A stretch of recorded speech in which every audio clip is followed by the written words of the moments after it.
Good morning. क्या हाल चाल? मस्त है। चलिए आज शुरू करते हैं हम लोग chemical equilibrium.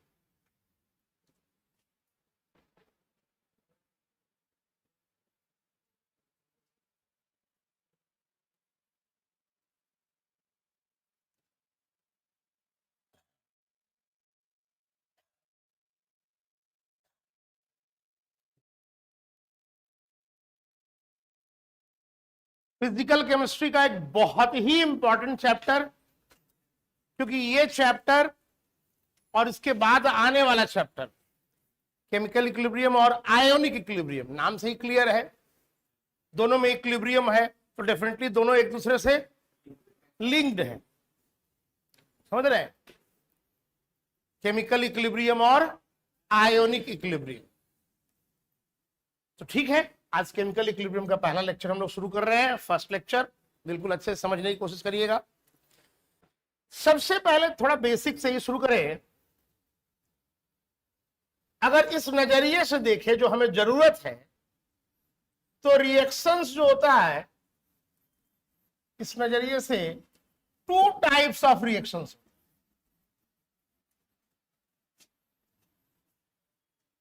Two types of reaction. एक को बोलते हैं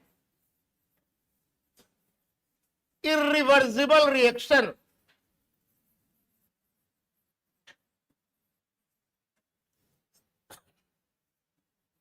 और दूसरे को बोलते हैं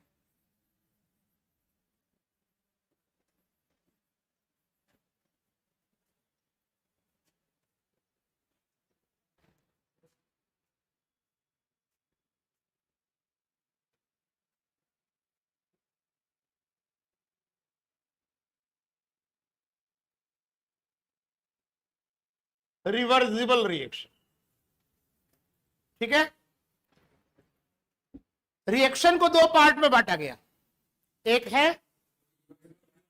इर्रिवर्सिबल रिएक्शन और दूसरा है, सही मामले में ये जो केमिकल इक्विलिब्रियम है इसको लेना देना है रिवर्सिबल रिएक्शन से। लेकिन थोड़ा हम समझे तो पहले कि इर्रिवर्सिबल रिएक्शन और रिवर्सिबल रिएक्शन होता क्या है? और ऐसे भी इर्रिवर्सिबल रिएक्शन जो है 12th का जो चैप्टर है केमिकल काइनेटिक्स, उसमें बहुत काम आना है। तो थोड़ा हमारा समझना बनता है कि इर्रिवर्सिबल रिएक्शन और रिवर्सिबल रिएक्शन में क्या डिफरेंस है। ठीक है, तो सबसे पहले अगर हम लोग बात कर रहे हैं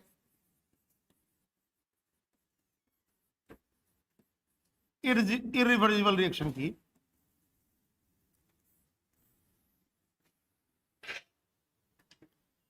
ऐसे रिएक्शंस जो या तो पूरी तरह से कंप्लीट होते या तकरीबन पूरी तरह से कंप्लीट होते हैं, उसको हम लोग बोलते हैं।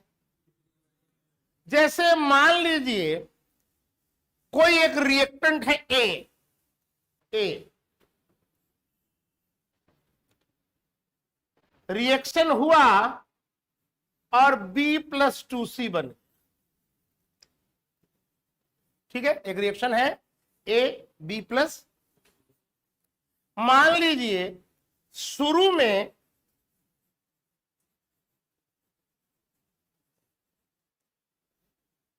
इसके 4 मोल लिए गए। कितने लिए गए? शुरू में ये 0 है और ये 0 है ही नहीं। ये एक रिएक्शन है भाई, रिएक्टेंट ए है, प्रोडक्ट क्या है? बी और सी। ये 4 मोल लिया गया, ये शुरू में नहीं है। अब हम आज बात करें मोल्स आफ्टर लॉन्ग टाइम। अब ये लॉन्ग टाइम वेरी कर सकता है, डिपेंड कर सकता है रिएक्शन को पूरा होने में, किसको कितना समय लग रहा है। ये रिएक्शन पर डिपेंड करता है। किसी को 2 मिनट भी लग सकता है, किसी को 6 घंटा भी लग सकता है, किसी को और ज्यादा भी लग सकता है। पर अगर रिएक्शन कंप्लीट हुआ तो मैं क्या कहना चाह रहा हूं कि ये पूरी तरह से खत्म हो गया, कंज्यूम हो गया, तो कुछ समय बाद आफ्टर कुछ समय कितना ये बचा? 0। और हम देख रहे हैं स्टाइकियोमेट्री से कि अगर ये 1 मोल खर्च हो रहा है तो ये कितना बन रहा है। क्लास में बोलना है बेटा, साथ नहीं रहा। ये 1 मोल खर्च हो रहा है तो ये कितना बन रहा है, 1 मोल, 1 मोल बन रहा है ना यार, इसका कोई कोएफिशिएंट दो। 1 मोल खर्च हो रहा है तो कितना बन रहा है, और ये कितना बन रहा है। तो अगर ये 4 का 4 मोल खर्च हो गया तो ये कितना बन जाए, 4, और ये कितना बन जाएगा। ये तो मोल कंसेप्ट की बात है। मैं तो बस इतना कह रहा हूं भैया, रिएक्शन इर्रिवर्सिबल रिएक्शन है, मतलब कुछ समय के बाद ये हम देखेंगे कि रिएक्टेंट पूरा का पूरा प्रोडक्ट में कन्वर्ट हो गया। इसी बात को हम बोल रहे हैं कि इरिवर्सिबल रिएक्शन क्या होता है भाई। तो इरिवर्सिबल रिएक्शन होता है सच रिएक्शंस, ऐसे reactions, such reactions which get completed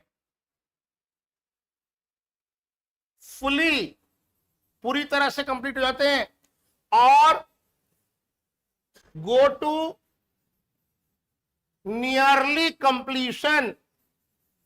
या तो रिएक्शन पूरी तरह से कंप्लीट हो जाए, या रिएक्शन तकरीबन पूरी तरह से कंप्लीट हो जाए। ऐसे रिएक्शंस को हम लोग क्या बोलते हैं, इरिवर्सिबल रिएक्शन। बात समझ में आ गया कि रिएक्टेंट जो है वो कुछ समय के बाद कन्वर्ट हो गया पूरी तरह से प्रोडक्ट। सिंपल बात। दूसरी बात अगर हम बोले तो इस रिएक्शन में, reaction is represented by this arrow. Reaction इस तरह के एरो से रिप्रेजेंट किया जाता है। जैसे देखिए हमने कौन सा एरो यूज किया, देख रहे हैं ना आप। तीसरी बात, इरिवर्सिबल रिएक्शन जो होता है वो ओपन वेसल में कंडक्ट किया जाता है। तुम थोड़ा समझदार बनो। जैसे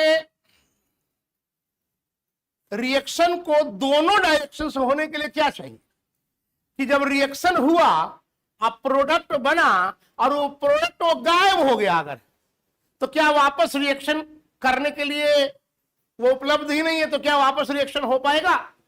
तो मान लो ये एक कंटेनर है और इसका ऊपर वाला टॉप जो है वो खुला हुआ है। अब कोई चीज बना और वो उड़ गया, तो क्या रिएक्शन बैकवर्ड हो सकता है। तो इसलिए इरिवर्सिबल रिएक्शन जो होता है, ये जो परफॉर्म हो जाता है, परफॉर्म किया जाता है, performed in open vessel. Sir एक बार समझाइए। आज बच्चों हम शुरू कर रहे हैं केमिकल इक्विलिब्रियम। केमिकल इक्विलिब्रियम की बात करने से पहले हम ये बताना चाहते हैं कि रिएक्शंस जो होता है वो 2 तरह का होता है।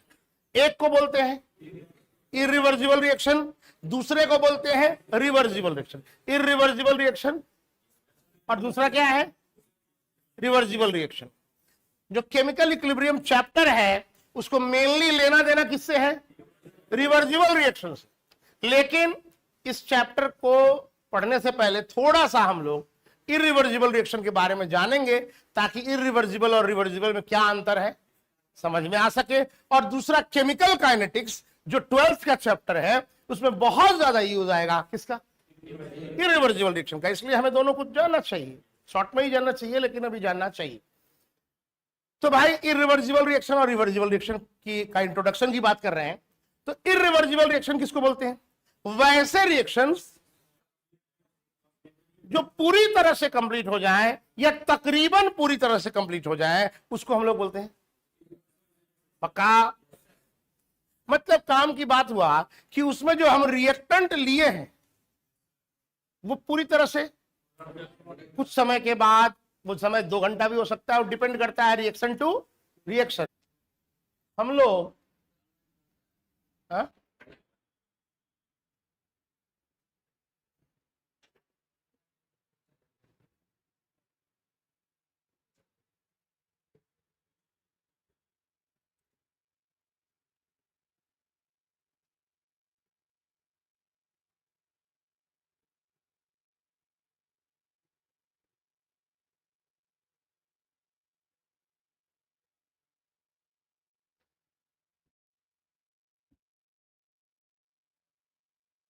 चलिए हम लोग थोड़ा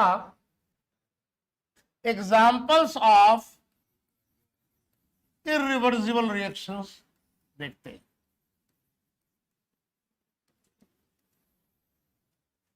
देखो भाई, मैं बराबर मानता हूं कि हम लोग पढ़ते हैं और हम लोग भूल जाते हैं। तो हम लोग जिस समय पढ़े उस समय सिर्फ ये इसलिए ना समझे, ये इसलिए नहीं पढ़े कि हम समझ गए। कोशिश हमारी ये भी होनी चाहिए कि पढ़ते समय हम थोड़ा और ध्यान से पढ़े ताकि ज्यादा से ज्यादा चीजें हमें याद हो जाए, तो वो अच्छा है। समय कम ही रहता है। तो एग्जाम्पल्स ऑफ इरिवर्सिबल रिएक्शंस अब देखते हैं। अब इरिवर्सिबल रिएक्शन के कुछ एग्जाम्पल बताइए सर। ठीक। तो दोस्तों मैं कहना चाहूंगा सबसे पहले फास्ट रिएक्शन है, इरिवर्सिबल है, वो एक एग्जांपल बहुत अच्छा है। लेकिन और भी बहुत सारी चीजें हम लोग देखते हैं, एक कैटेगरी बना के देखते हैं तो अच्छा रहेगा। जैसे स्ट्रॉन्ग एसिड बेस रिएक्शन,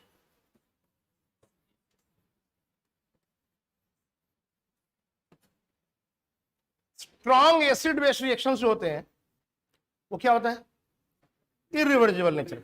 जैसे कैसे सर, कैसे बताइए। जैसे देखिए, जैसे मान लिया हमने ले लिया HCl,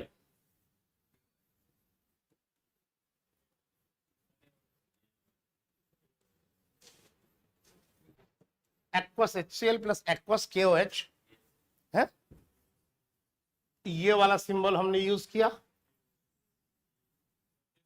KCl।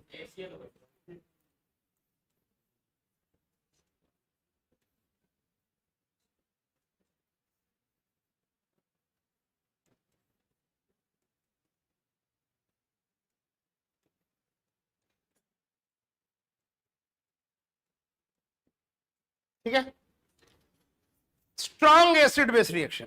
जैसे HCl एक स्ट्रॉन्ग एसिड है, NaOH या KOH स्ट्रॉन्ग बेस है, दोनों रिएक्शन किया तो उसका सॉल्ट बन गया है और वाटर बन गया। तो ये अपने आप में एक इरिवर्सिबल रिएक्शन का एग्जांपल हुआ। तो माइंड के किसी कोने में ध्यान रखे कि स्ट्रॉन्ग एसिड बेस रिएक्शन जो है वो इरिवर्सिबल। दूसरा, सेकंड, प्रेसिपिटेशन रिएक्शन।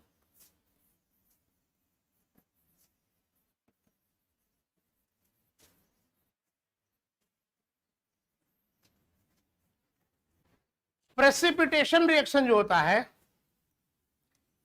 वो भी हमारा इरिवर्सिबल नेचर का होता है। जब हम जीओसी पढ़ा रहे थे तो जीओसी में एरोमेटिसिटी के टाइम में कुछ क्वेश्चन कराए थे, अगर याद हो, कंपेयर रेट ऑफ प्रेसिपिटेशन है, प्रेसिपिटेशन उसी तरह का एक रिएक्शन यहां इनऑर्गेनिक में लेते हैं। जैसे हम लेके आ रहे हैं सिल्वर नाइट्रेट, सिल्वर नाइट्रेट, और इसका रिएक्शन हम करा रहे हैं KCl के साथ, सिल्वर नाइट्रेट और KCl। हाँ, आपको याद हो AgCl का क्या कलर भी होता है, ब्लू होता है, HCl का व्हाइट प्रेसिपिटेट होता है। तो ये दोनों रिएक्शन किया, अरे भाई वो सर के थे सिल्वर नाइट्रेट, सिल्वर, जब कोई हैलाइड, जब कोई क्लोराइड या ब्रोमाइड इनके साथ रिएक्शन करता है तो सिल्वर हैलाइड यानी कि सिल्वर क्लोराइड का आपका क्या बन जाएगा, सॉलिड बन गया, ये प्रेसिपिटेट है। और इसके अलावा क्या बन जाएगा बाबू, KNO3।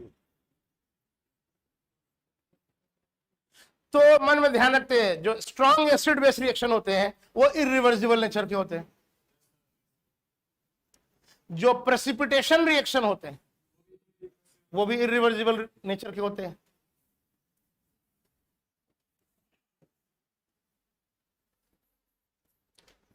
कंबशन रिएक्शन,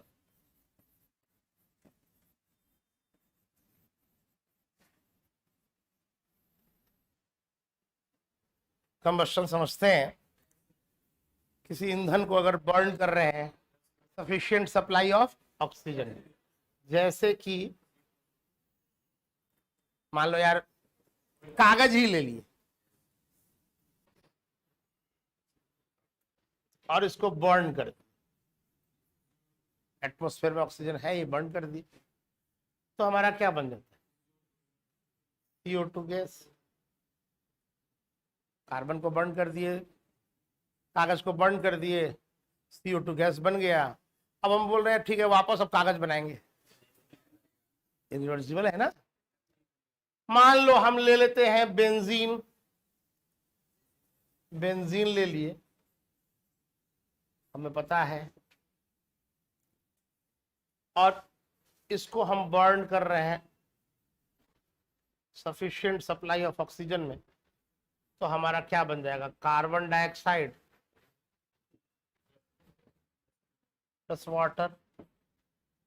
चलो एक काम करते हैं, बैलेंस भी कर लेते, 6 कार्बन है तो 6 कार्बन यहां ले लिए, और हाइड्रोजन भी 6 चाहिए तो 3 ले लिए, तो ऑक्सीजन हो गया 12 और 3 15, 15/2 कर,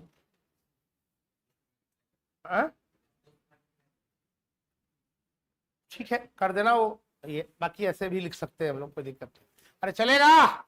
तो आप देख रहे हैं क्या, जो कंपाउंड है, कार्बन हो गया, बेंजीन हो गया, मीथेन हो गया, इथेन हो गया, ये जो भी है, इनको अगर हम बर्न करते हैं सफिशिएंट सप्लाई ऑफ ऑक्सीजन में, तो कार्बन डाइऑक्साइड जो बन रहा है। अब ये प्रोसेस भी जो है कंबस्शन प्रोसेस क्या है? इरिवर्सिबल है। तो अब एक बार जरा बात करें, हाँ हाँ भाई देखो, बर्निंग ऑफ कैंडल्स, फिर बात वही हो रही है ना, जब चीजों को बर्न कर रहे हो और डेफिनेटली अगर उसमें से एनर्जी रिलीज हो रहा है, और डेफिनेटली चीजों का लॉस तो हो ही रहा है। कोई भी इंग्रेडिएंट, जितना हम कैंडल को बर्न करते हैं एग्जैक्टली उतना ही तो हमारा नहीं हो पाता, पर डेफिनेटली हम उसको ठंडा करके, हाँ, तो वो पूरी तरह से इरिवर्सिबल नहीं है, क्योंकि वो कंबस्शन है ही नहीं, वो बर्निंग है। ठीक है ना, कंबस्शन और बर्निंग में अंतर होता है भाई, समझ रहे हो ना? कंबस्शन और, हाँ, एक होता है, हाँ, तो अगर हम लोग जो बात की है अभी तक, उसके तहत एक बार जरा एग्जांपल की बात करते लेते हैं। केमिकल इक्विलिब्रियम में 2 तरह के रिएक्शंस, एक इरिवर्सिबल रिएक्शन और दूसरा रिवर्सिबल रिएक्शन। इरिवर्सिबल रिएक्शन उसको बोलते हैं जो पूरी तरह से कंप्लीट होते हैं, सिंगल हेडेड एरो जो होता है उससे उसको रिप्रेजेंट करते हैं। कैसे वेसल में होता है रिवर्सिबल रिएक्शन? है ओपन वेसल में होता है, ठीक है। जो रिएक्टेंट है कुछ समय के बाद पूरी तरह से प्रोडक्ट में कन्वर्ट हो जाता है, रिएक्टेंट बिल्कुल ही खत्म हो जाता है। यही पढ़ा रहे हैं ना, कुछ एग्जांपल्स की बात कर रहे हैं इरिवर्सिबल रिएक्शन की। तो स्ट्रॉन्ग एसिड बेस्ड रिएक्शन, जैसे कि HCl और NaOH रिएक्शन करके NaCl और वाटर बना रहा है, ये क्या है? स्ट्रॉन्ग एसिड बेस्ड रिएक्शन है। प्रेसिपिटेशन रिएक्शन की अगर बात करें, जैसे सिल्वर नाइट्रेट अगर रिएक्शन कर रहा है पोटेशियम क्लोराइड के साथ, तो सिल्वर क्लोराइड का प्रेसिपिटेशन हो रहा है, तो वो प्रेसिपिटेशन क्या होता है? वो बैठ जाता है कंटेनर में, तो बैकवर्ड रिएक्शन के लिए अवेलेबल नहीं रहता है, तो वो भी रिएक्शन कैसा हो गया? इरिवर्सिबल। या जो कंबस्शन रिएक्शन होता है वो भी इरिवर्सिबल होता है। रिडॉक्स रिएक्शन की बात करें,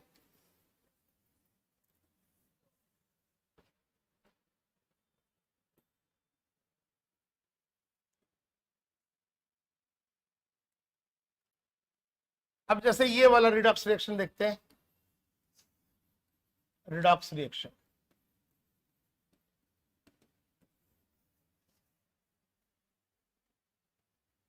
बहुत पहले से सुनते आ रहे हैं, पढ़ते आ रहे हैं। जिंक जब रिएक्शन कर रहा है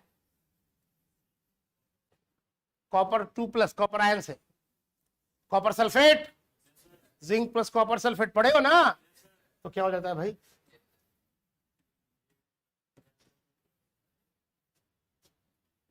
ये भी कैसा रिएक्शन? इरिवर्सिबल। इधर से इधर नहीं होता रे भाई, या जिंक अगर सिल्वर के सॉल्ट से रिएक्शन कर रहा है तो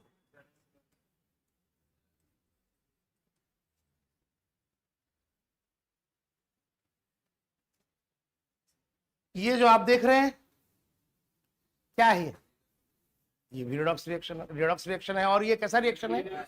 इरिवर्सिबल रिएक्शन है। तो हमने इरिवर्सिबल रिएक्शन को कुछ समझने की कोशिश की, नहीं भी तो भूले बिसरे हम लोग को कुछ नाम ध्यान रह जाएगा, एक बार नाम ही बता दो। एसिड बेस रिएक्शन, जो स्ट्रॉन्ग एसिड बेस रिएक्शन होते हैं वो इरिवर्सिबल होते हैं। प्रेसिपिटेशन रिएक्शन जो होते हैं इरिवर्सिबल होते हैं।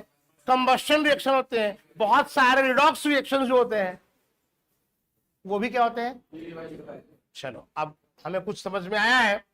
अब हम लोग आ जाते हैं जरा किस पर, रिवर्सिबल रिएक्शन पर आ जाते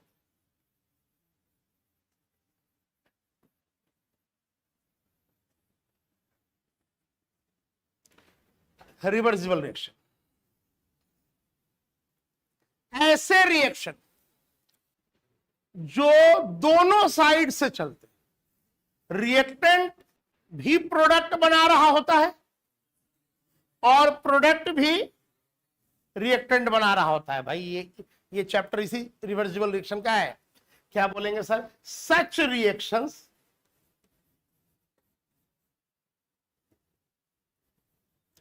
which take place from both sides, ऐसे रिएक्शंस जो दोनों साइड से होते, इसको हम लोग बोलते हैं क्या? हाँ, जैसे मान लीजिए कोई एक रिएक्शन है A प्लस बी और रिवर्सिबल रिएक्शन में ये सिंबल यूज किया, समझ रहे हैं? हमारा बन गया C प्लस डी। अब ये कह रहा है रिएक्शन, ये रिएक्टेंट है, ये प्रोडक्ट है। रिएक्टेंट भी रिएक्शन करके प्रोडक्ट बना रहा है और ये रिएक्शन इधर से भी चल रहा है, प्रोडक्ट भी रिएक्शन करके। अरे समझ में आ रहा है? रिप्रेजेंटेड बाय ये सिंबल रिएक्शन में। इसके अलावा कह सकते हैं performed in closed vessel.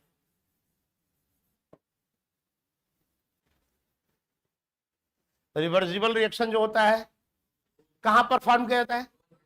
Closed vessel में परफॉर्म किया जाता है।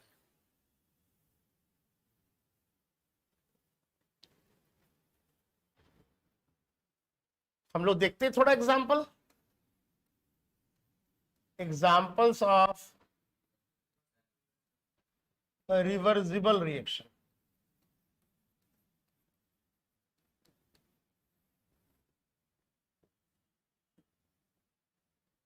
गैसियस रिएक्शंस जो होते हैं ना, बहुत हद तक, हाँ गैसियस रिएक्शंस होते हैं बहुत हद तक। क्या? जैसे आपको कुछ एग्जाम्पल बताते हैं। H2 plus I2, H2 plus I2, ये रिएक्शन करके क्या बना रहा है? H2 प्लस I2 रिएक्शन करके बनाया 2HI। समझ रहे हो बाबू? है तो ये एक रिएक्शन हो गया रिवर्सिबल रिएक्शन। अगर हम N2 के साथ H2 ले लें तो अमोनिया,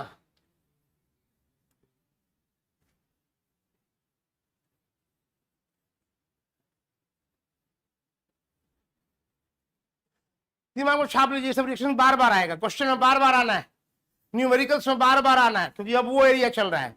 H2 प्लस I2, भाई रिएक्शन में तुमको ऐसा भी लिखा मिल सकता है, ये 2HI इधर लिखा रहे, 2HI रिएक्शन रिवर्सिबल का सिंबल और H2 प्लस I2, या 2NH3 रिएक्शन का सिंबल N2 प्लस, समझ रहे हैं? N2 और H2 जुड़ करके भी NH3 बनाता है और NH3 टूट करके भी N2 और H2 बनाता है, ये प्रोसेस। जैसे एक और लिखते हैं आपको PCl5,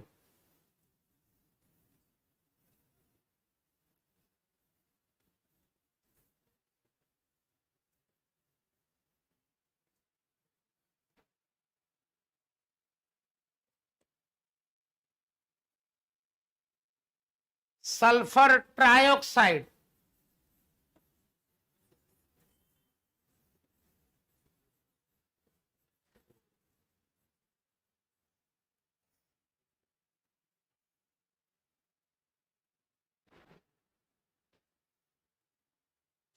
ठीक है? तो कुछ एग्जांपल बताओ जी। H2 प्लस I2, दिमाग में छापो, H2 प्लस I2 रिएक्शन करके HI बना रहा है, बैलेंस कर लेना भाई, 2HI। ये क्या हुआ? एक रिवर्सिबल रिएक्शन है। हाँ, N2 और हाइड्रोजन, नाइट्रोजन और हाइड्रोजन रिएक्शन करके क्या बना रहा है? अमोनिया, ये भी रिवर्सिबल रिएक्शन है। अगर हम बात करें PCl5 का टूटना, PCl5 का टूटना, PCl3 और Cl2, ये भी रिवर्सिबल रिएक्शन का एग्जांपल है। सल्फर ट्राइऑक्साइड का टूटना सल्फर डाइऑक्साइड में या ऑक्सीजन, ये भी किसका एग्जांपल है? बिल्कुल। एक और पहलू है, देखो ये जितना भी ये कंपाउंड्स रिएक्शन कर रहा है, ठीक है, जब रिएक्शन ऐसा हो कि जिसमें आयंस इन्वॉल्व हो, आयंस के बीच में इक्विलिब्रियम स्टैब्लिश हो रहा, वो चीज हम लोग पढ़ेंगे कब? Ionic equilibrium. जैसे अगर हम बात करें छोटा सा CH3COOH टूट जाए CH3COO minus plus H plus, यहां भी रिवर्सिबल सिंबल है, बोलो। yes, अगर मैं लिख दूं ये वीक है भाई, स्ट्रांग नहीं है, हम किस एसिड बेस की बात कर रहे हैं अभी? यहाँ हाँ, स्ट्रॉन्ग एसिड बेस तो किस में चला गया था? इरिवर्सिबल में, याद है ना? NH4OH,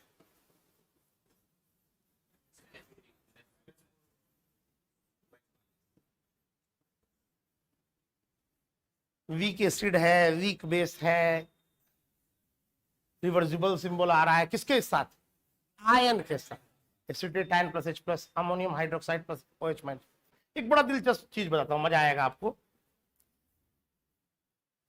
देखिए, कैल्शियम कार्बोनेट, जानते हैं ना कैल्शियम कार्बोनेट?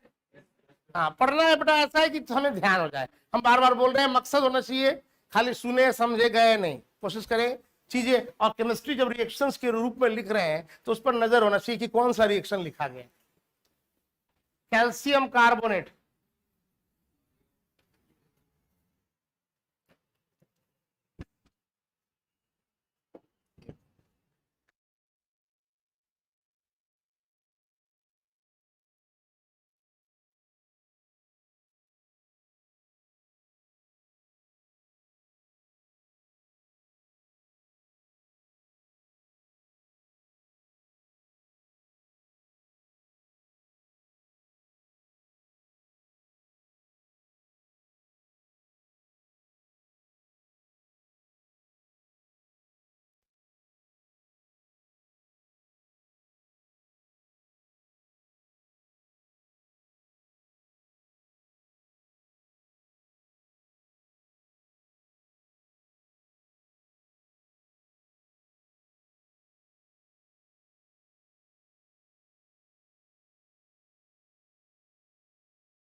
हाँ जी, क्या बात कर रहे थे? हाँ, बड़ी सुंदर सी बात कर रहे थे, सुन लीजिए जरा। कैल्शियम कार्बोनेट, कैल्शियम, हाँ सॉलिड। देखिए, ये जब टूटता है तो बनाता है calcium oxide plus carbon dioxide बनाता है। ये एक इरिवर्सिबल रिएक्शन, कैसा रिएक्शन है? लेकिन बड़ा दिलचस्प बात है, देखिए हम अगली बार क्या लिख रहे हैं।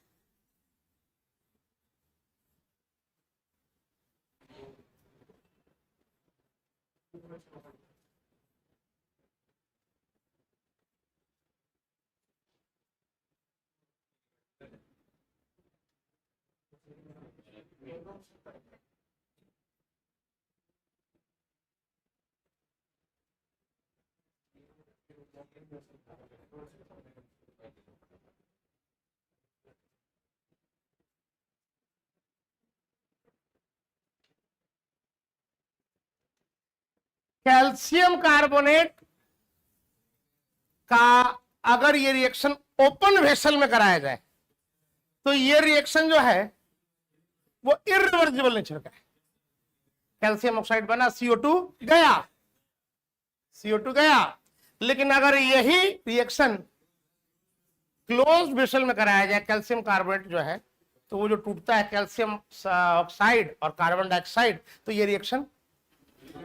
तो अगर हमको इस चैप्टर में इस पर क्वेश्चन आएगा तो इस पर आएगा ना, क्योंकि ये चैप्टर रिवर्सिबल रिएक्शन को डील करता है। तो ये क्वेश्चन आ सकता है कैल्शियम कार्बोनेट का टूटना, लेकिन डेफिनेटली वो रिएक्शन कहां हो रहा होगा? हाँ, इस चैप्टर में जो भी रिवर्सिबल रिएक्शन हम लोग पढ़ने वाले हैं वो सब किसमें? क्लोज्ड वेसल में। समझ में आया? चले आगे। चलो बताओ एक बार हमको, अभी तक बताओ क्या पढ़ा है हम। एक बार फिर से बात करते हैं शुरू से, एकदम शुरू से। केमिकल इक्विलिब्रियम चैप्टर है। हम इक्विलिब्रियम वर्ड पर बहुत अच्छे से अभी आए ही नहीं हैं। हम लोग बात कर रहे हैं सबसे पहले रिएक्शंस दो तरह के होते हैं, इरिवर्सिबल रिएक्शन और रिवर्सिबल रिएक्शन। इरिवर्सिबल रिएक्शन वो होते हैं जो पूरी तरह से कंप्लीट होते हैं या तकरीबन पूरी तरह से कंप्लीट होते हैं। रिवर्सिबल रिएक्शन वो होते हैं जिस रिएक्शन में रिएक्टेंट से भी प्रोडक्ट बनता है और प्रोडक्ट से भी रिएक्टेंट बनता है, दोनों तरफ से रिएक्शन चलता रहता है।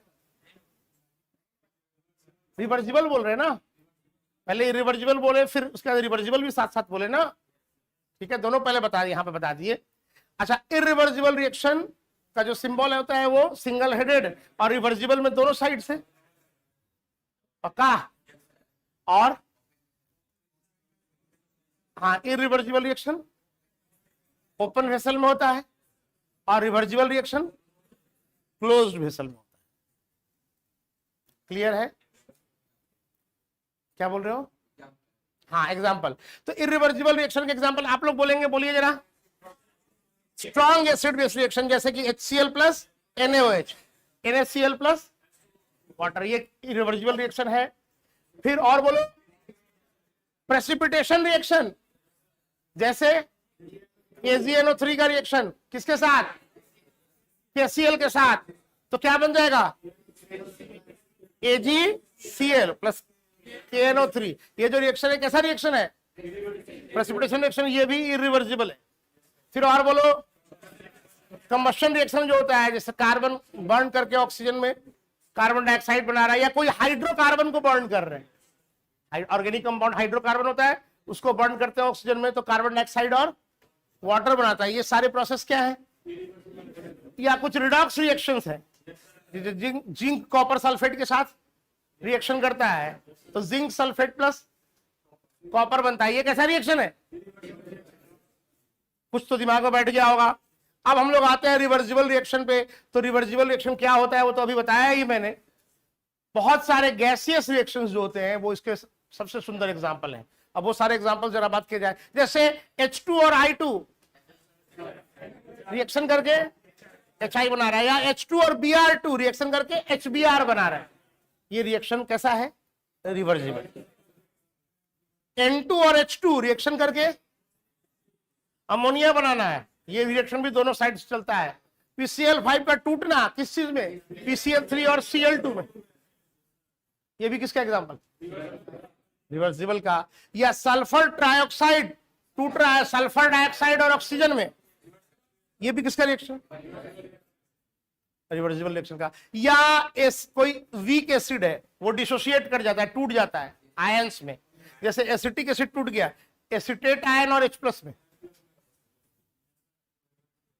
या अमोनियम हाइड्रोक्साइड टूट गया NH4+ और OH-, वो एसिड और ये बेस टूट गया, डिसोसिएट कर गया, समझ रहे हैं? तो ये क्या हो गया?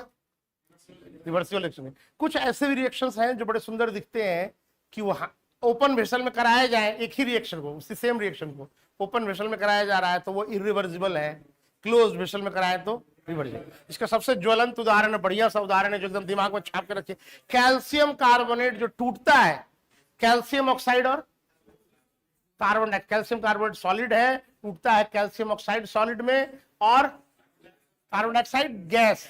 अगर ये क्लोज्ड वेसल में करा रहे हैं तो ये रिएक्शन हो जाता है रिवर्सिबल, और ओपन वेसल में करा रहे हैं तो ये रिएक्शन है इरिवर्सिबल। क्या बात समझ में आई है? ठीक बात। तो आइए जरा देखते हैं।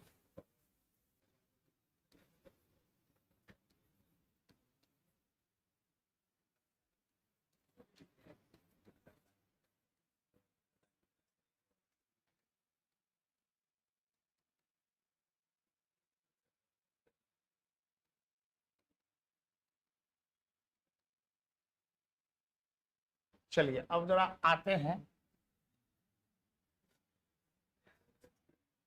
केमिकल इक्विलिब्रियम के कॉन्सेप्ट्स पर चलते हैं। देखिए,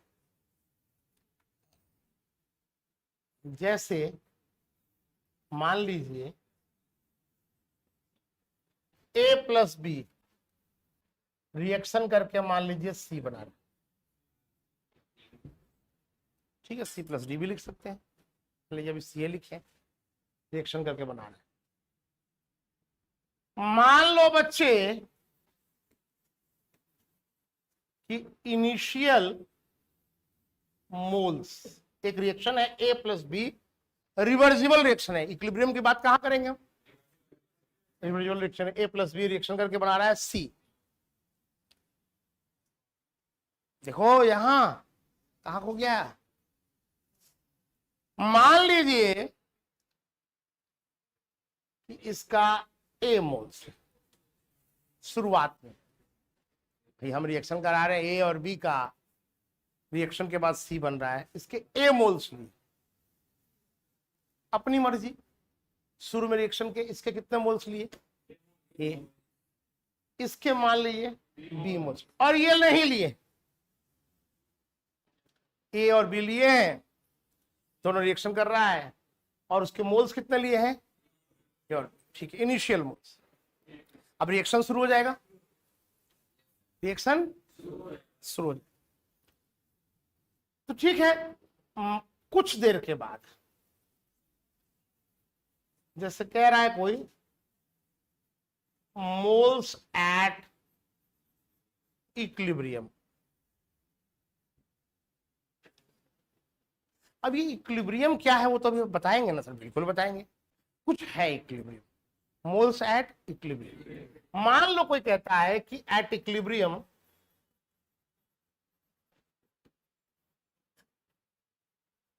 X moles of A reacts, equilibrium पर A का कितना मोल? तो भाई ऐसा है कि A था शुरू में और X मोल रिएक्ट कर गया, तो इक्विलिब्रियम पर मोल्स बचे कितने से? A minus x. जितना 10 मोल मान लो दिया हुआ था, कोई कह रहा है कि 3 मोल ए का रिएक्शन कर गया, तो मोल इक्विलिब्रियम पर कितना बचा? 10 माइनस 3। सिंपल सा तो बात बोल रहे हैं। हाँ, और हम लोग मोल कंसेप्ट पढ़े हैं। चलो मान लो थोड़ा सा आपकी समझ के लिए इसको ऐसा लिखते, ऐसा ले लेते, ठीक है, मान लेते ऐसा लेते। अब अगर हम ध्यान से देखें, मान लो ये रिएक्शन है, तो स्टोइकियोमेट्री कहता है कि इसका अगर 1 मोल रिएक्शन करता है तो ये भी इसका 1 मोल रिएक्शन करता है, और इसके कितने मोल बनते हैं? तो अगर इसका x मोल रिएक्शन किया है तो इसका कितना किया होगा? जितना 1 मोल करता है तो ये भी 1 मोल करता है ना। अरे मोल कंसेप्ट कुछ कहता है कि नहीं कहता है भाई? तो a माइनस एक्स, तो यहां कितना रिएक्शन करने के बाद बचा होगा? b minus x. और यहां 1 मोल करता है तो ये 2 मोल बनता है, तो x मोल किया तो ये 2x बन। सिंपल बात बोल रहे हैं। अब ये मोल्स एट इक्विलिब्रियम। अब एक वर्ड होता है मोलर कॉन्सेंट्रेशन। हम लोग लिखना सीखें जरा, मोलर कॉन्सेंट्रेशन एट इक्विलिब्रियम। तो हम कह सकते हैं मोलर कॉन्सेंट्रेशन एट इक्विलिब्रियम में a माइनस एक्स बाई भी। अरे भाई, मोल बटा वॉल्यूम, मोल बटा, यही ना कंसंट्रेशन होता है, मोलरिटी। अरे मोलरिटी पढ़े हो ना, मोल्स अपॉन वॉल्यूम। तो भाई मान लो कंटेनर का वॉल्यूम क्या है? v, और moles at equilibrium a minus X, तो a माइनस एक्स बाई, इसको क्या लिखोगे बेटा? b minus X by V, और इसको क्या लिखोगे? 2x by. सर आप क्या सिखा रहे हैं? ऐसे लिखने का काम किया जाता है इस चैप्टर में। कैसे कैसे काम करते हैं वो देखना है, कैसे सवाल बनाते हैं वो देखना है। तो सर मोल्स दिया रहता है, पहले रिएक्शन लिखते हैं, जो मोल्स दिया रहता है उसको लिखते हैं, इक्विलिब्रियम पर कितने मोल्स रिएक्शन कर गए वो उसमें से घटाते हैं, और इधर क्या हो जाता है? ये तो घटेगा रिएक्टेंट और वो प्रोडक्ट बढ़ेगा। और कंसंट्रेशन की बात करें तो जो मोल्स होता है उसको वॉल्यूम से डिवाइड करते हैं, तो क्या बनता है? मोलर। ठीक है, ये बात तो समझ में आ रहा है। अब सवाल ये है यहां पर इक्विलिब्रियम में कि इक्विलिब्रियम है क्या? इक्विलिब्रियम है क्या? ठीक है, देखो कई लोग ये समझते हैं बच्चे कि जब इक्विलिब्रियम होता है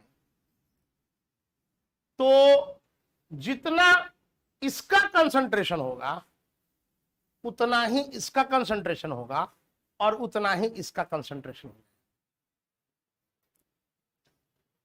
नहीं, इक्विलिब्रियम पर रिएक्टेंट और प्रोडक्ट का कंसंट्रेशन बराबर हो ऐसा जरूरी नहीं। इक्विलिब्रियम इसको बोलते ही नहीं है कि उसको कंसंट्रेशन बराबर होने या ना होने से उसका मतलब नहीं। फिर मतलब क्या है? देखो, जैसे फील करेंगे ए और बी रिएक्शन करके बना रहा है सी, तो शुरुआत में ध्यान से सुनो, स्ट्रेट बैठो और ध्यान से सुनो। शुरुआत में रिएक्टेंट है, कंटेनर में हमने सिर्फ रिएक्टेंट लिया, मतलब क्या लिया? ए और बी लिया। अब देख बेटा, ए और बी जब लिया तो वो रिएक्शन शुरू किया, दोनों आया भैया साथ और रिएक्शन शुरू कर दिया। तो शुरू कर दिया तो प्रोडक्ट बनना शुरू हो गया। अब शुरुआत में ए और बी के मोल्स हैं काफी ज्यादा, और सी कितना है अभी तो बना ही नहीं है, 0। अब जैसे रिएक्शन शुरू हुआ तो धीरे धीरे ए और बी का मोल्स घटेगा और सी का, लेकिन जैसे सी बनना शुरू हुआ बेटा, अब एक ड्रामा और शुरू हो। क्या शुरू हुआ? जहां एक और ए और बी रिएक्शन करके सी बना रहा है, जहां एक और ए और बी रिएक्शन करके सी बना रहा है, वहीं दूसरी ओर सी टूट करके ए और बी बना रहा है। सी टूट करके ए और बी बना रहा है।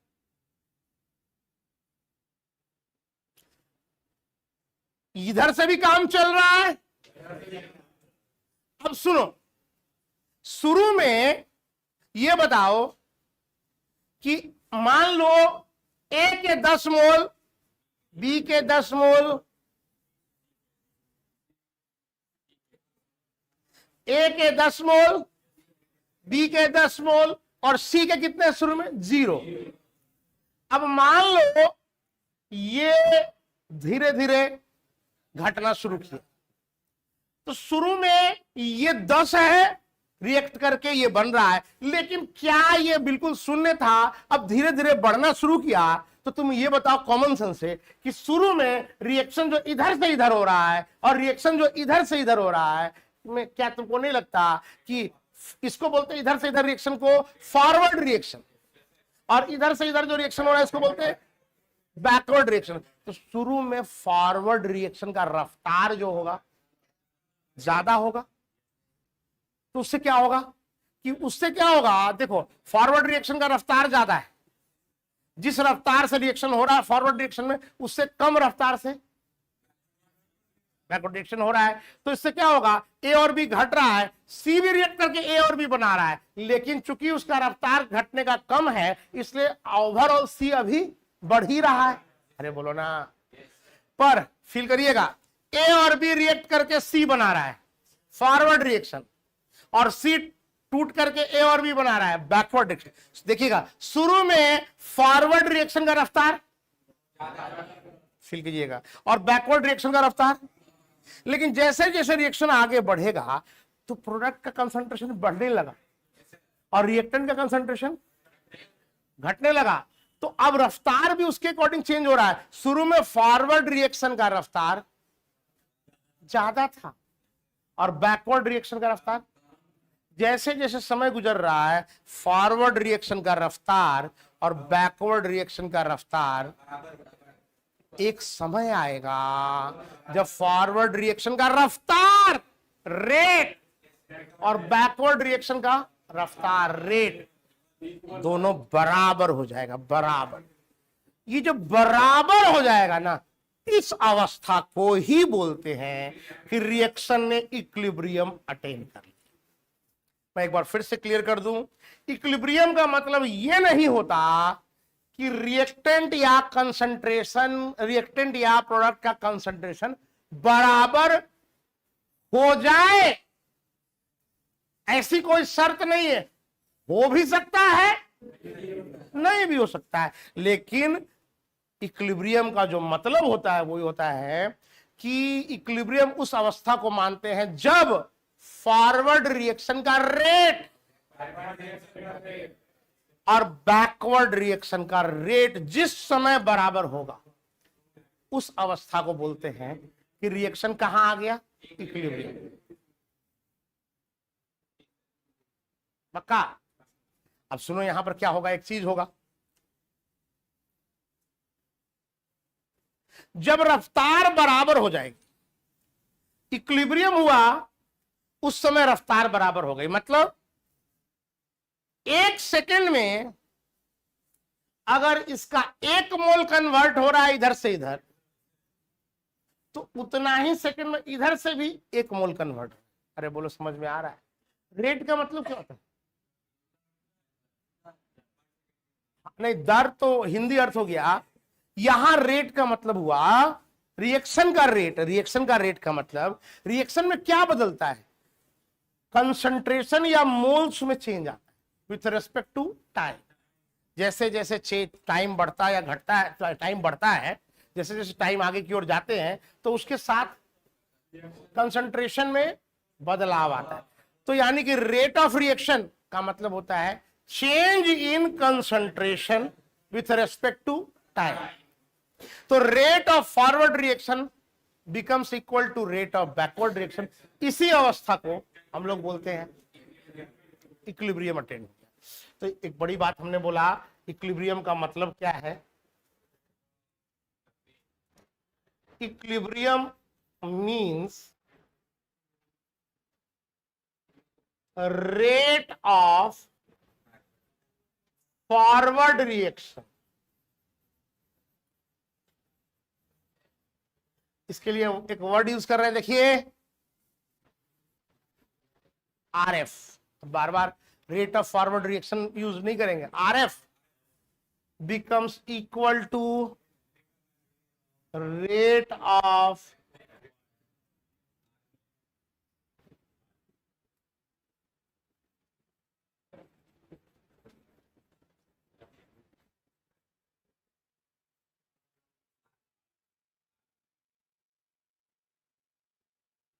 हाँ, इक्विलिब्रियम का मतलब हो गया फॉरवर्ड रिएक्शन का रेट और बैकवर्ड रिएक्शन का रेट दोनों क्या हो गया, बराबर हो जाए। इस अवस्था को बोलते हैं।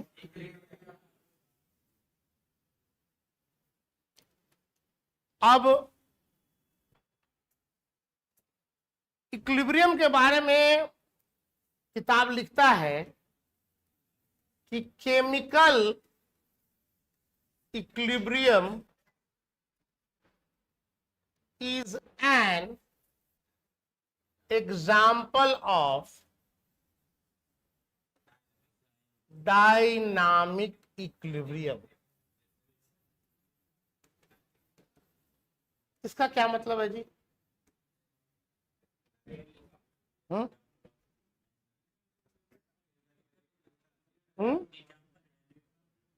तो अर्थ हुआ ना, मतलब पूछ रहे हैं। देखो इसको ऐसे समझो, देखो जैसे ये हाथ हमारा है, एक चीज क्या हुआ कि इसमें प्रति सेकंड 10,000 करोड़ रुपया आ रहा है। नींद खुला? नींद खुला कुछ? क्या जी, नींद खुला कुछ? है? सुनो तो सही, प्रति सेकंड 10,000 करोड़ रुपया आ रहा है। और क्या किस्मत है, वाह क्या किस्मत। अभी तो सुनो तो सही, अब प्रति सेकंड 10,000 करोड़ रुपया जा भी रहा है।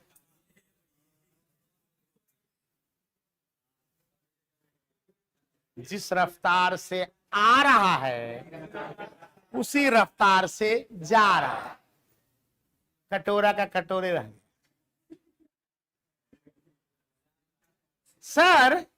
सर प्लीज सुनिए, something is happening equally opposite the other thing is happening, making it like nothing is happening.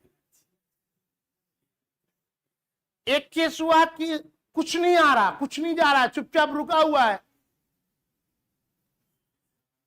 दूसरा हो रहा है कि जिस रफ्तार से आ रहा है उसी रफ्तार से लग रहा है कि चीजें कुछ चेंज नहीं हो रही है, पर चल रहा है, अंदर अंदर चीजें चल रही हैं। ये वर्ड है डायनामिक। देखो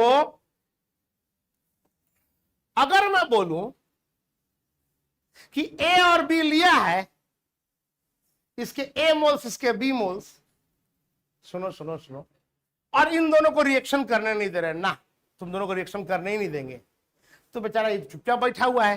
क्या ए मोल्स है, इसके मोल्स में बदलाव आएगा?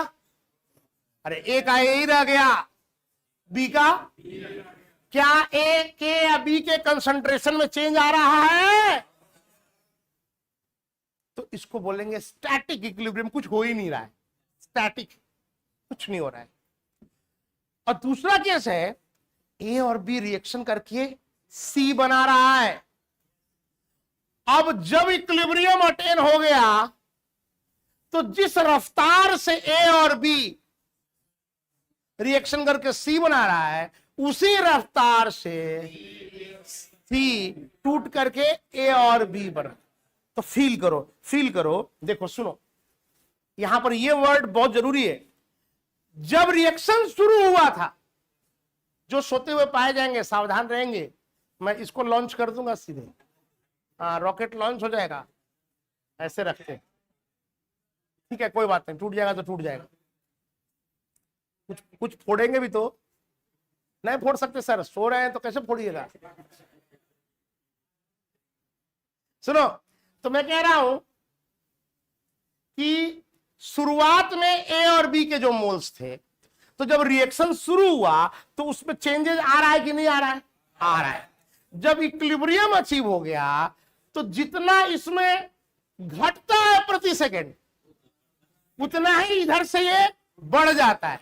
तो इसका मतलब तुमको क्या दिखेगा? क्या दिखेगा? जब इक्विलिब्रियम अटेन हो गया तो अब रिएक्टेंट और प्रोडक्ट का जो कंसंट्रेशन जो उस समय हो गया उसमें बदलाव आना बंद हो गया। तो ऐसा क्या लगेगा तुमको कि रिएक्शन रुक गया है, लेकिन सही मामले में रिएक्शन रुका नहीं है, बल्कि वो दोनों साइड से बराबर रफ्तार से चल। कुछ कहानी बिल्कुल वैसे ही है, जैसे एक गाड़ी जा रहा है और मान लो दो पटरी है, ट्रेन है, और ये पटरी पे ट्रेन चल रहा है और इस पटरी पे भी ट्रेन चल रहा है और सेम रफ्तार से चल रहा है। तो एक पल को अगर ध्यान से ऐसे देखते तो लगता है कि नहीं, उसके रिस्पेक्ट में हमारी गाड़ी रुकी हुई है, लेकिन गाड़ी तो चल रही। समझ रहे ना? इसी को हम लोग बोलते हैं इसी वजह से कि it is an example of क्या। इसका मतलब क्या हुआ? क्या reaction is taking place from both sides, दोनों साइड से हो रहा है। Concentration of reactants and products get constant at equilibrium. Equilibrium पर क्या हो गया? जैसे मान लीजिए यहां लिखे हैं सर, लिखे हैं ये ए है, ये बी है, ए से घट रहा है, बी से घट रहा है, कंसंट्रेशन जो हो गया इक्विलिब्रियम पर ए माइनस एक्स बाई भी हो गया। तो अब यही रह गया इक्विलिब्रियम। अब रिएक्शन चल रहा है लेकिन इसके कंसंट्रेशन में, अरे बोलता क्या नहीं है जी, बदलाव। क्या मैं ये बोल रहा हूं इसका कंसंट्रेशन बराबर हो गया, ऐसा बोल रहा हूं क्या? नहीं, मैं ये बोल रहा हूं कि इक्विलिब्रियम पर जो कंसंट्रेशन हो गया सो हो गया, अब उसमें चेंज नहीं आ रहा है। तो and product gets constant at equilibrium. दूसरा सुनिए, ठीक है, दूसरा देखिए, ये बड़ा समझने लायक बात है। Equilibrium can be attained from both sides। अब इसका क्या मतलब है? इसका क्या मतलब, देखिए, एक कंटेनर है और इसमें रिएक्शन हो रहा है H2 प्लस I2 लिए, H2 और I2 के मोल्स लिए, तो H2 और I2 मिलकर क्या बनाना शुरू कर देगा? HI। एक रिवर्सिबल रिएक्शन क्रिएट हो गया, H2 और I2 खत्म हो रहा है, माने कंज्यूम हो रहा है और HI बन रहा है, और साथ ही साथ HI जो बना वो फिर H2 और I2 बना रहा है। तो उस अवस्था में भी कुछ समय के बाद दोनों के बीच में इक्विलिब्रियम एस्टेब्लिश हो जाए। किसके बीच में? H2 I2 का HI के साथ। और अगर एक कंटेनर में हमने ले लिया HI, बोलो बोलो, तो ये भी धीरे धीरे टूट करके H2 और I2 के साथ इक्विलिब्रियम अटेन कर लेगा। इसी बात को ये बोल रहा है कि आपका जो है इक्विलिब्रियम दोनों साइड से अटेन किया जा सकता है। आया समझ में कि नहीं आया? रिएक्टेंट साइड से भी अटेन किया जा सकता है और प्रोडक्ट साइड से भी अटेन किया जाता है। और इसके अलावा आपने क्या बोला, जो बोला उसको लिख लेते हैं। क्या गैसियस स्टेट जब पढ़ा रहे थे तो एक वर्ड यूज किए थे, measurable properties, temperature, pressure, moles, ये एटसेट्रा, कंसंट्रेशन। तो क्या लिखता है, at equilibrium, at equilibrium measurable properties, measurable properties of a gas like temperature, pressure, moles। हाँ वो भी, वॉल्यूम तो उस कंटेनर में ले ही रहे तो क्या उसके बारे में बात करें, उसी कंटेनर में। ETC क्लोज्ड कंटेनर है ना, ओपन कंटेनर में तो रिवर्सिबल होता ही नहीं। हाँ, रिमेन्स क्या, कांस्टेंट, अनचेंज्ड कांस्टेंट।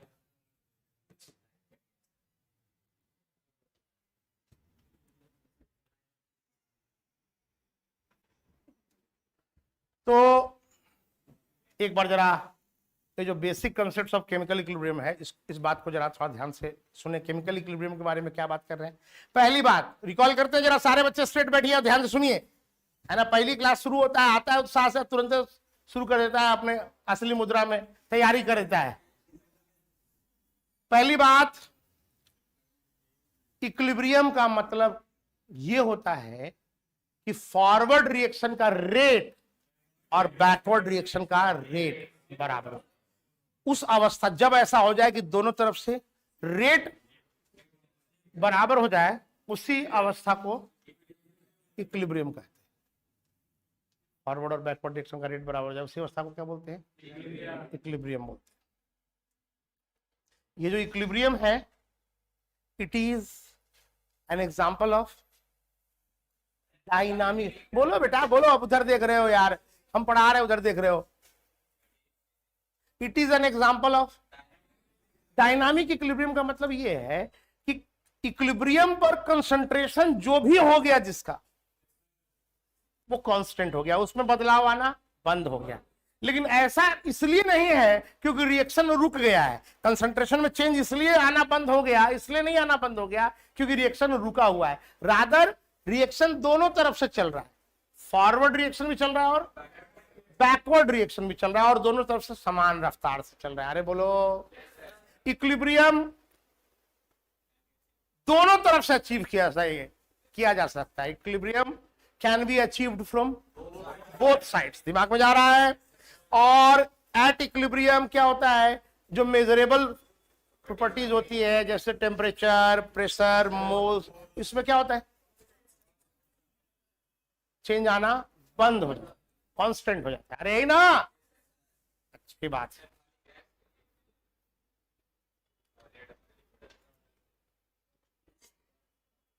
अभी पढ़ोगे इस टॉपिक में सीखोगे, जैसे सॉलिड है, सॉलिड का कंसंट्रेशन का कोई मतलब ही नहीं होता है। सॉलिड का मतलब क्या है, जब भी कोई चीज घुलता है तो एक्वस लिखते हैं उसको। सॉलिड का मतलब है, अब कैल्शियम कार्बोनेट सॉलिड है, उसका कोई मतलब ही नहीं है कंसंट्रेशन, देखेंगे हम, ठीक है। तो यहां तक बात समझ में आया। अरे बोलो। अब अगर जैसे हम इसको थोड़ा सा ऐसे लिखें, देखो जरा, एक ग्राफ, यहां है रेट और यहां है टाइम, यहां है रेट, यहां है।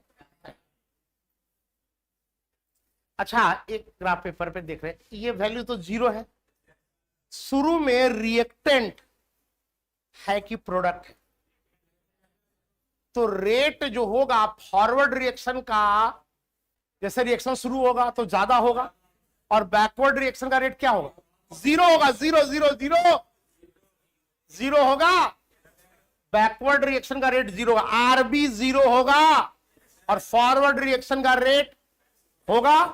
और जैसे जैसे समय गुजरेगा फॉरवर्ड रिएक्शन का रेट गिरेगा और बैकवर्ड रिएक्शन का रेट बढ़ेगा, और एक अवस्था आएगी जब दोनों बराबर हो जाएगा, और उसी अवस्था को हम लोग बोलते हैं। तो क्या मैं ऐसे इसको लिखूं, दिखाऊं, ऐसे दिखाऊं?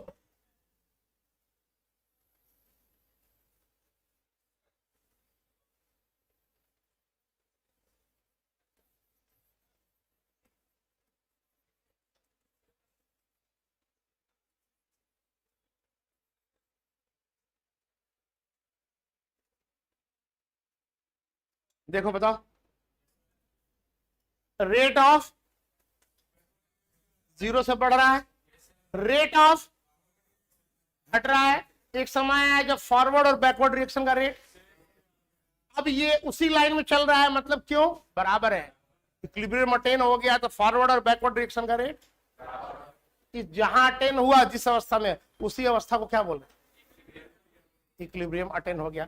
तो पहले यहां तक बताओ, समझ में आया या नहीं आया? पक्का?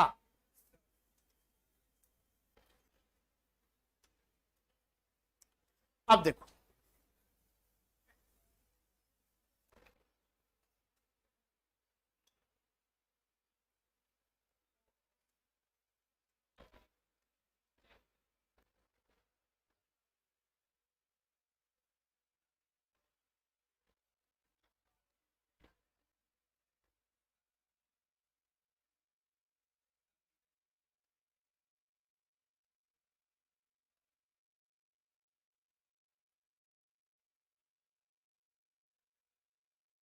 बात मत करो, थोड़ा मैथमेटिकल एस्पेक्ट आ रहा है।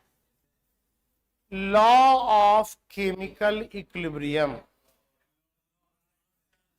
या उसी को हम लोग बोलते हैं लॉ ऑफ मास। ठीक है, ये जो लॉ है ये दिया था गुल्डबर्ग एंड वागे ने।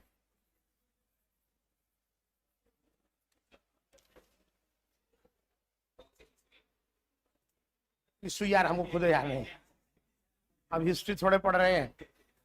गुल्डबर्ग और वागे ने ये दिया था, लॉ बनाया था, लॉ ऑफ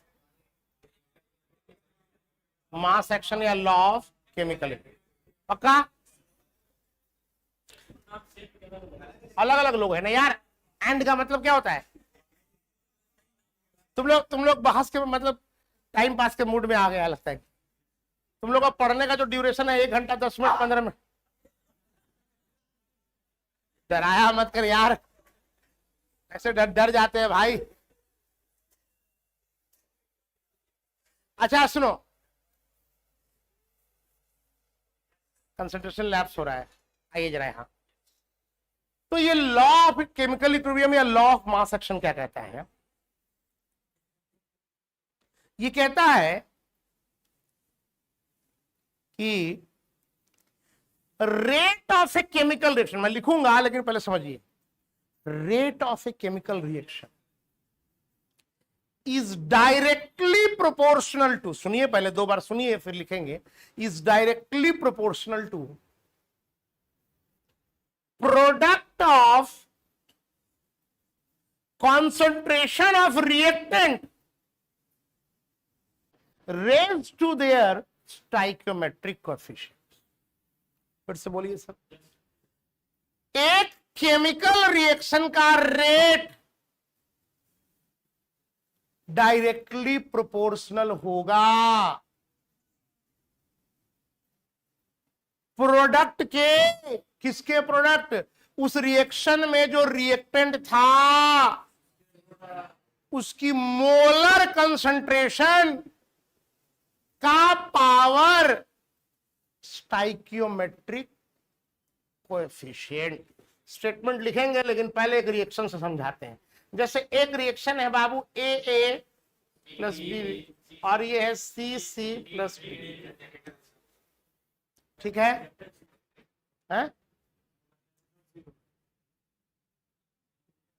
जी प्रभु, एकदम सही बोल रहे हैं आप। एक रिएक्शन ये हो गया, कैसा रिएक्शन है? ठीक है, लॉ कहता है कि इधर से जो इधर है वो फॉरवर्ड रिएक्शन है और इधर से जो इधर है वो, लॉ लिखेंगे पहले लॉ को समझ लेते हैं क्या कहता है। वो लॉ के according rate of forward reaction, बोलो नहीं पहले ध्यान सुनो, रेट ऑफ फॉरवर्ड रिएक्शन जिसको हम लोग बोल रहे हैं R F, rate of forward reaction जिसको हम लोग बोल रहे हैं क्या, आर एफ, ठीक है, इज डायरेक्टली प्रोपोर्शनल, ध्यान दो ध्यान दो यहां से, is directly proportional to concentration, molar concentration, concentration in moles, किसका, उस रिएक्शन के लिए जो रिएक्टेंट है, रिएक्टेंट कौन है, ए और बी, इनका प्रोडक्ट। सर देखो ए का कंसंट्रेशन ब्रैकेट में से लिखते हैं, ए का मोलर कंसंट्रेशन, और इतना ही नहीं इसका पावर, इसका स्टाइकियोमेट्री होना चाहिए इनटू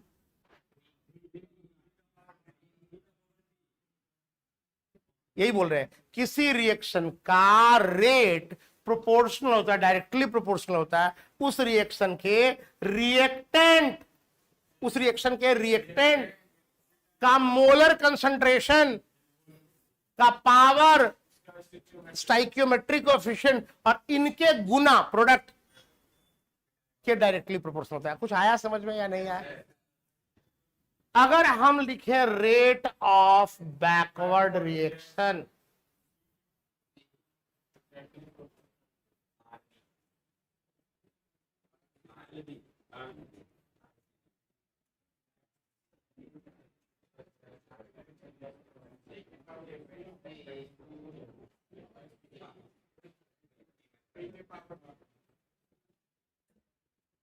लिख सकते हैं।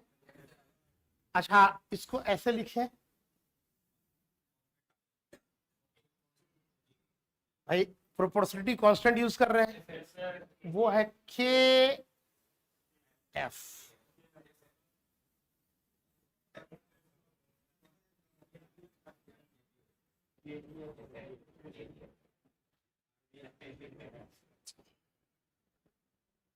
पढ़ा रहे पढ़ो यार तुम लोग, क्लास में फिर इधर उधर भागने लगता है।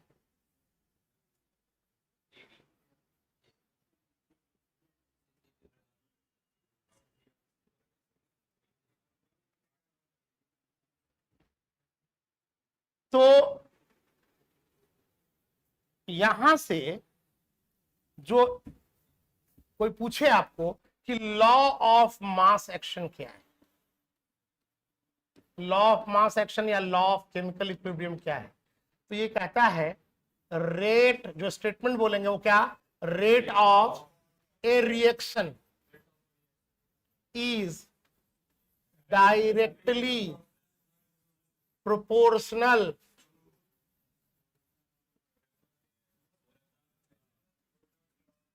टू द प्रोडक्ट ऑफ, हाँ product of molar concentration of reactants raised to their stoichiometric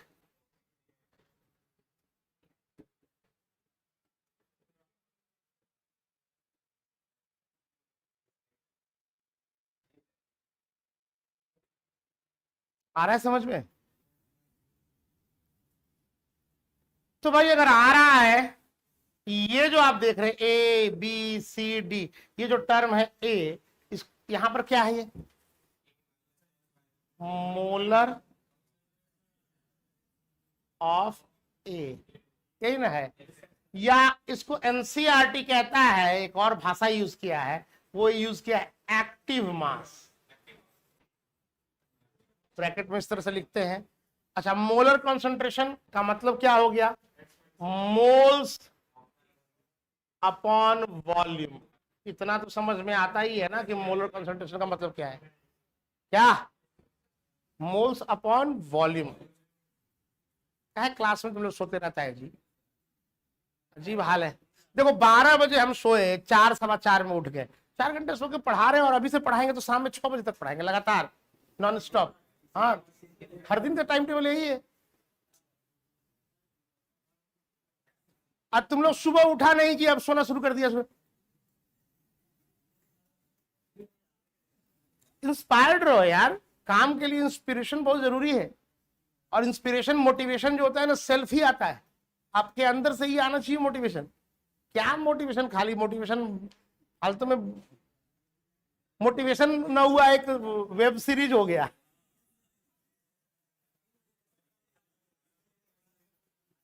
खैर सब जानता है तुम लोग, चलो छोड़ो। तो ठीक है, यहां आ गए हम लोग। इसको क्या बोलते हैं बताओ? मोलर कंसंट्रेशन मतलब मोल्स अपॉन वॉल्यूम, या इसी को क्या बोलते हैं हम लोग? Active mass. हाँ, के बहुत अच्छा बात बोल रहा है। के कहा मैं लिखूं? चलो यहां लिख देता हूं, यहां से आपको समझ में आ जाएगा क्या क्या है। के क्या है रे भाई, चलो। हाँ, ये के, इसको के भी को बोलेंगे रेट कांस्टेंट, नया वर्ड है ये केमिकल काइनेटिक्स में यही आएगा। केमिकल काइनेटिक्स में यही पूरा खेल खेलेगा, के एफ के बी। इसको बोलते हैं rate constant of backward reaction.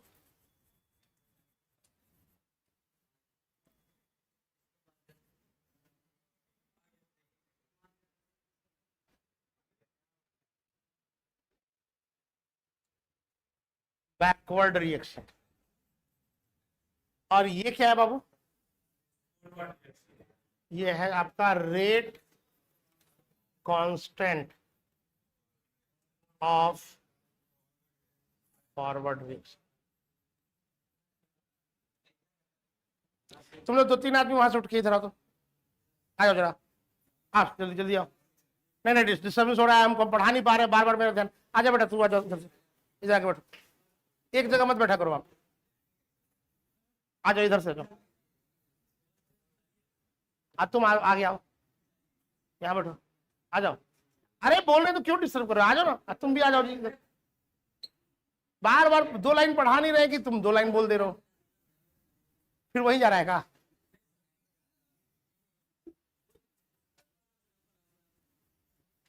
अब चलो आओ, यहाँ देखो, अब शांत हो जाओ कम से कम।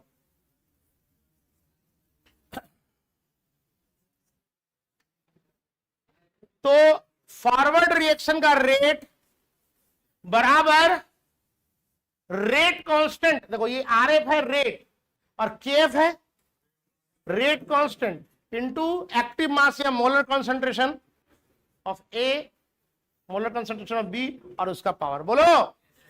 अच्छा अब ये बताओ कि इक्विलिब्रियम पर क्या होगा?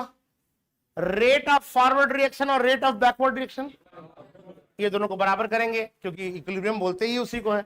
तो देखो एट, कहां गए, ये था ना, ठीक है ना। और लिखे कहा जी, रूल कहां लिखे थे, कहां गया? ठीक है, तो चलो अच्छा है, बहुत अच्छा जगह पे हो गया है, हम यहीं पर लिख देते हैं बीच में। At equilibrium rate of forward reaction R F बराबर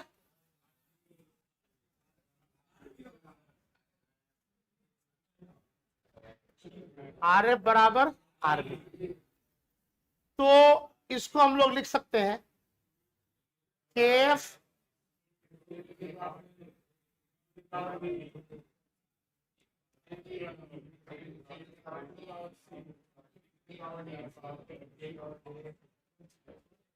तो हम लिख सकते हैं के एफ बटा K B is equal to C to the power C D to the power D upon A to the power A into B to the power B.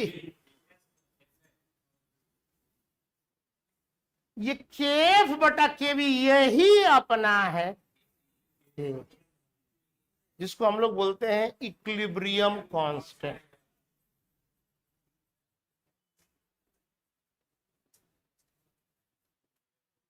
के बोल रहे हैं या केसी बोल रहे हैं? क्या समझ में आया? अब जैसे मान लो कि एक रिएक्शन दिया हुआ है N2 plus H2 gives rise to NH3।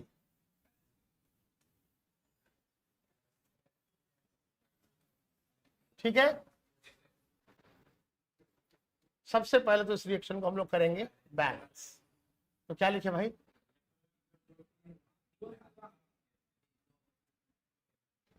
लिख देंगे?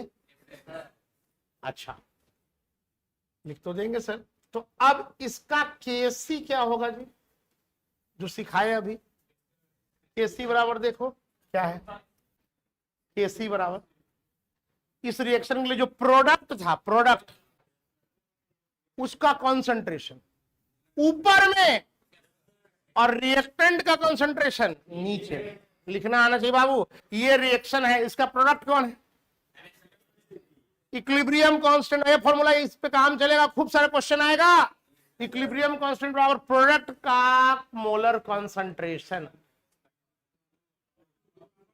उसका पावर बटा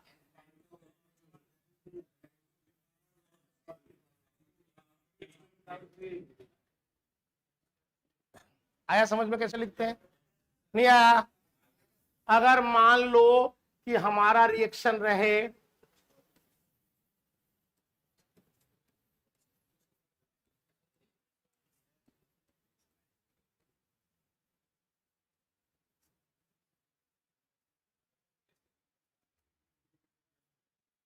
क्या समझ में आ रहा है?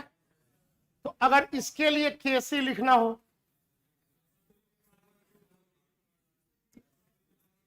बैलेंस है ना, क्या लिखें?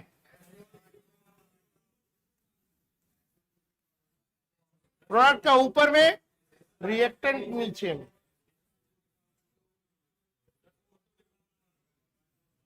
उसका स्टोइकियोमेट्रिक कोएफिशिएंट। तो ये केसी इक्विलिब्रियम कांस्टेंट बोलते हैं। बोलो क्लियर है? गैसियस रिएक्शन के केस में केसी के अलावा केपी की भी बात चलती है। प्रेशर के टर्म्स में जब इक्विलिब्रियम कांस्टेंट को एक्सप्रेस करते हैं तो वहां पर जो एक्सप्रेशन आता है वो केपी आता है। केसी कंसंट्रेशन हो गया, सी स्टैंड्स फॉर, और KP, P stands for pressure. तो अब देखो उसको भी लिखना सिखा रहे हैं, कैसे लिखते हैं केपी। केपी कैसे लिखेंगे? बोलेगा इस रिएक्शन का हमको केपी लिखना है, इस रिएक्शन का हमको केपी लिखना है।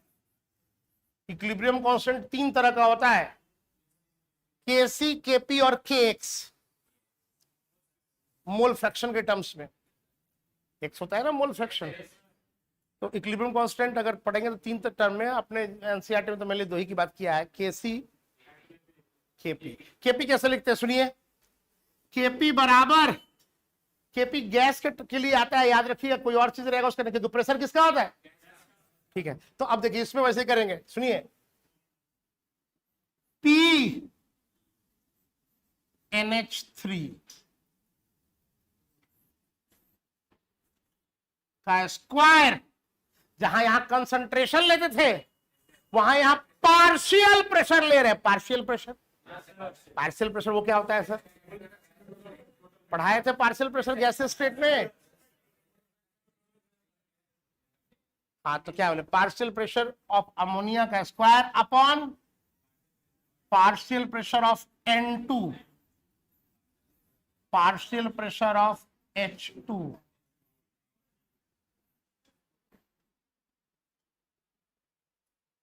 अगर इसके लिए हमको लिखना हो केपी,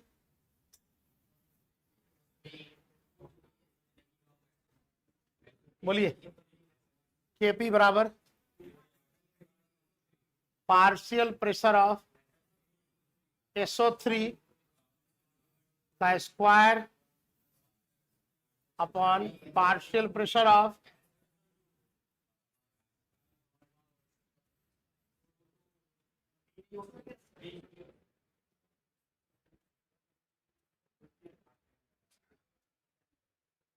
PNH3 क्या है ये?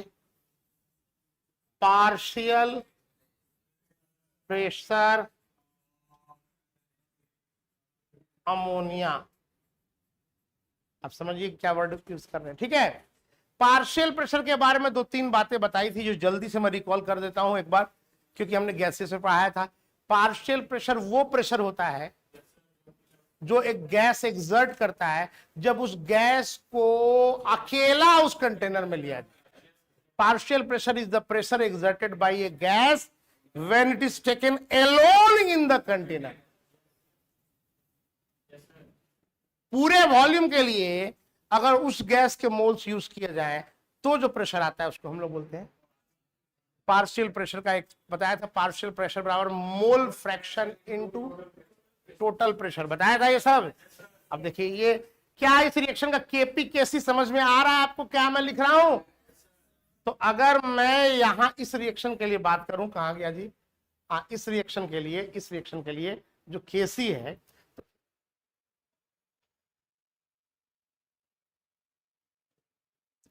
ये था ना ए, और उसके बाद बीच में ये सब घुस गया। नहीं ठीक है, लिखे कहाँ है रूल, कहाँ लिखे? ये आया, ठीक है, हाँ ठीक है, लॉ ऑफ मास एक्शन, ठीक है। अब यहां पर एक चीज और लिख देना चाहते हैं, ये अगर हमारा गैस है, चलो केपी तो लिख ही रहे, गैस ले लिए तो इसका केसी तो लिख ही रहे थे, केपी भी लिख दे। तो चलो बताओ इस पर केपी क्या लिखे यहां पर? केसी बराबर ये, केपी बराबर partial pressure of C to the power C, partial pressure of D to the power D, partial pressure of A to the power A, partial pressure of B. ठीक है, तो हमें सर लिखना आ गया केसी और। नाउ एक बहुत इंपॉर्टेंट चीज जो हम लोग करने जा रहे हैं वो ये है केपी। हाँ, प्रेशर के टर्म्स इक्विलिब्रियम कांस्टेंट नहीं समझे, के इज इक्विलिब्रियम कांस्टेंट, के इज, हाँ हम जनरली जब कॉन्सेंट्रेशन के टर्म्स में लेते हैं तो दैट बिकम्स केसी, और जब प्रेशर के टर्म्स में लेते हैं तो दैट बिकम्स केपी। ठीक है, हाँ अब बात करते हैं, जरा सुनिए, relation between Kp and Kc, relation between Kp and Kc. ठीक है, चलो एक बार फिर से इस पेज पे लिख लेते, लिखेंगे तो अच्छा रहेगा। ए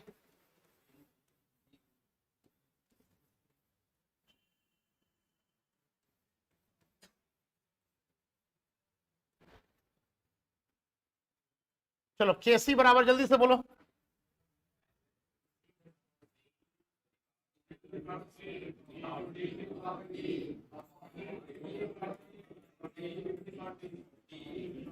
पक्का? और हाँ ठीक बात है, और बताओ जरा क्या लिखूं यहां पर? यहां लिखता हूं केपी बराबर पी टू द पी सी,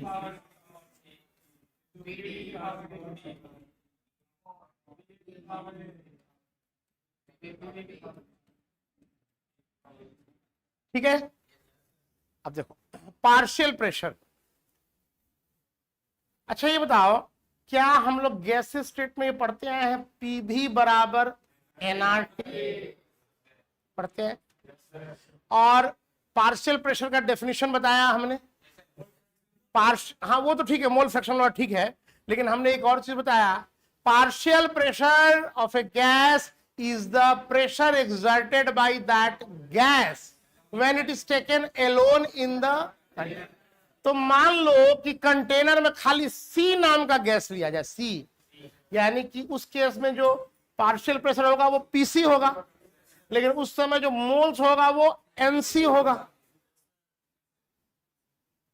अरे पीसी इंटू भी पूरा volume is equal to NC into R into T. तो क्या मैं इसको ऐसे लिख सकता हूं बच्चों, पीसी बराबर पार्शियल प्रेशर बराबर एनसी बाई वी। अब ये एनसी बाई वी क्या है, सी का मोलर कॉन्सेंट्रेशन। यार पार्शियल प्रेशर बराबर क्या हो गया, मोलर कंसंट्रेशन उसका इंटू आरटी। इसी को मैं अब यहां सब्स्टिट्यूट करने वाला हूं। सावधान, थोड़ा ध्यान रखिए यहां पर। क्या मैं इसको ऐसे लिख सकता हूं,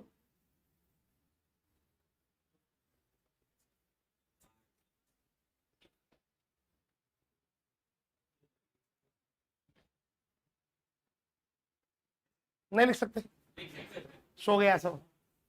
अरे ठीक है, क्या किए, पीसी बराबर NC by V. NC by V क्या है, मोलर कंसंट्रेशन इंटू आरटी। तो molar concentration of C into RT, power था सी तो इसके भी पावर सी, इसके भी पावर सी। फिर से बताएं, कहां खो गया है, फिर से बताएं। एन क्या है, अभी क्या है, तो मोल बटा वॉल्यूम क्या होता है, मोलर कंसंट्रेशन। तो मोलर कंसंट्रेशन ही तो लिख रहे हैं ना ब्रैकेट में, तब से यार क्या लिख रहे हैं। और अगर कोई चीज क्लियर नहीं हो तो पूछना चाहिए। तो सी इंटू क्या लिखो इसको,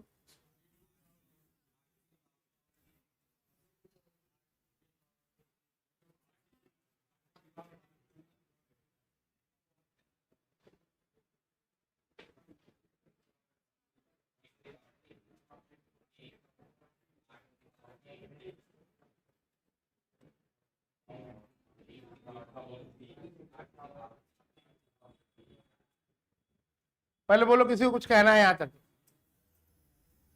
तो अब एक काम करते हैं यार, इसी चीज को हम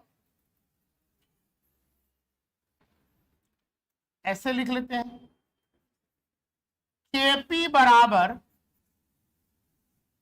सी to the power c into D to the power D upon A to the power a B to the power b. और आरटी आरटी आरटी सब जगह है, बेस सेम है, पावर अलग अलग है। तो क्या मैं इसको लिख दूं यहां लिख दूं R T to the power C plus D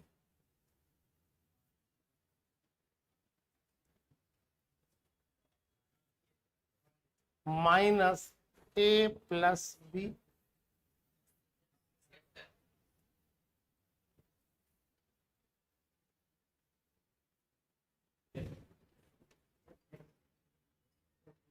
नहीं लिख सकते,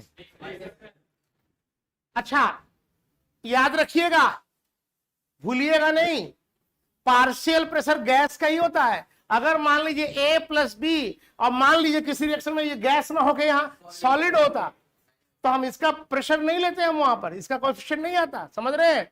वो तो अगले दिन देखेंगे हम लोग एग्जांपल, खाली अभी हम एक बार जिक्र कर दिए, अभी उसके बारे में चर्चा अगले दिन बात करेंगे। अभी तक ठीक है। ये सी प्लस बी क्या है, स्टोइकियोमेट्रिक कोएफिशिएंट प्रोडक्ट का, और ए प्लस बी क्या है। अगर मैं एक नया वर्ड लेके आ रहा हूं, नया वर्ड डेल्टा एनजी, जी क्या, गैस, क्योंकि गैस होगा तभी हम उसके प्रेशर की बात कर रहे हैं। तो delta ng number of change of moles of gas, या इसको ऐसे लिख लेते हैं क्या, नंबर नहीं, सम ऑफ कोएफिशिएंट्स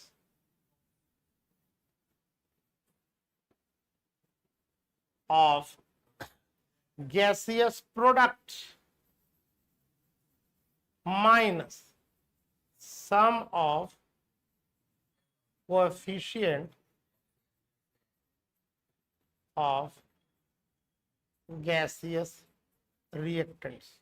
अगर मैं डेल्टा एनजी बोलूं तो क्या ये वाला टर्म डेल्टा एनजी बोल सकते हैं? अरे अरे, गैसियस प्रोडक्ट का कोएफिशिएंट सी और डी है, गैसियस रिएक्टेंट का कोएफिशिएंट ए और बी है, तो आरटी का पावर इस पूरे टर्म को मैं क्या लिख दूं? डेल्टा एनजी, है ना? तो मैं लिख सकता हूं क्या? केपी बराबर ये वाला टर्म क्या है? ये वाला टर्म यहां से देखो तो Kc into R T to the power delta ng. बहुत इंपॉर्टेंट रिलेशन, काफी सारे सवाल इस पर रहेंगे।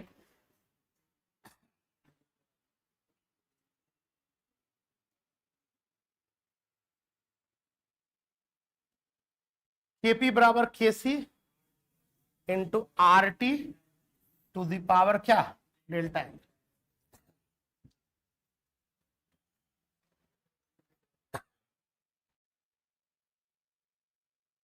चलो खत्म कर रहे हैं, बस खाली जल्दी जल्दी में दो बातें। अगर मैं लिख रहा हूं NH3,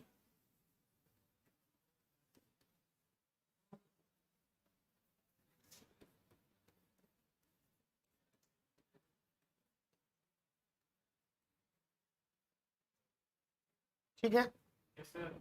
बैलेंस केमिकल इक्वेशन होना चाहिए। अब बताओ इसका Kp बराबर क्या होगा इस रिएक्शन के लिए? Kc into R T to the power 1+3 gaseous product, 1+3 C+D minus इधर, यानी कि मैं लिखूंगा यहां 1+3 -2। क्यों ऐसा लिख रहे हैं? क्योंकि यहां डेल्टा एनजी क्या है? 1+3 -2 ही ना है जी। यानी इस रिएक्शन का केपी होगा Kc into R T to the power 2।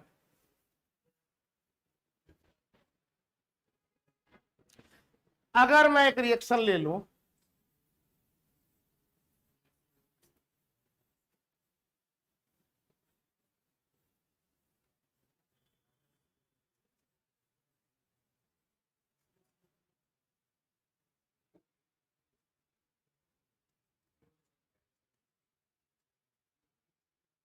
बोलो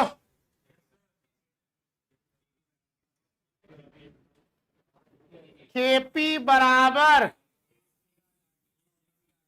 Kc आर टी। इस रिएक्शन के लिए देखो रे बेटा, सॉलिड का मोल्स नहीं लेना है, इसका भी नहीं लेना है, तो केवल इसका लोगे ना। तो इस रिएक्शन के लिए डेल्टा एनजी की वैल्यू क्या आएगी? 1। इसलिए केपी बराबर केसी into R T to the power. क्या क्लियर हुआ? आज 13 पेज पढ़ाया है।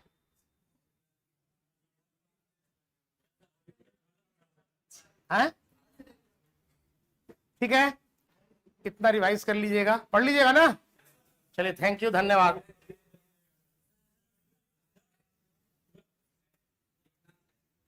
किसको लिख नहीं पाते हो?